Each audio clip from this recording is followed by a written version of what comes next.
Welcome guys. তো আজকে আমি একটু যাচ্ছি সৌগুনা খ্রিস্টান চার্চে। তো আমার সাথে আছে আমার একটা দাদা। তো দাদার সাথে চলে গেছি। তারপরে গিয়ে দাদা গাড়িটাকে স্ট্যান্ড করে চলে এলো। ভাই রে ভাই, কি ভিড় মেলায় ঢোকার সাথে সাথে। তারপরে দেখি একটা পুতুল, মানে কি বলে এগুলো জানি না। তারপরে দেখি সান্টা ক্লজকে কিছু পাপাকি পাড়িরা ঘিরে ধরেছে। তারপরে একটু এগোতেই দেখতে পেয়ে গেলাম আমাদের এই যে খ্রিস্টান চার্চ।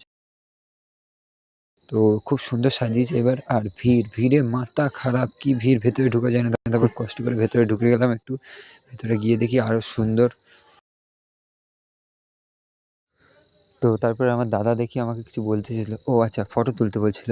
তো যা হোক করে দু একটা ফটো তুলে দিয়ে আমরা বেরিয়ে গেলাম বাইরের দিকে। তারপরে একটু গেলাম মেলায়। ভাই রে ভাই, মেলায় কি ভিড়, আর জীবনে আইব না। তারপরে যা হোক করে মেলা ফেলা দেখে এই যে একটা জিনিস যেটা আমার কোনোদিন আজ পর্যন্ত বাদলো না, এখানে আমার কিচ্ছু বাদিনি আজ পর্যন্ত। তারপরে এই দুঃখ মনে নিয়ে আমি যা হোক করে বেরিয়ে এলাম মেলা থেকে, দিয়ে এখন বাড়ির দিকে যাচ্ছি।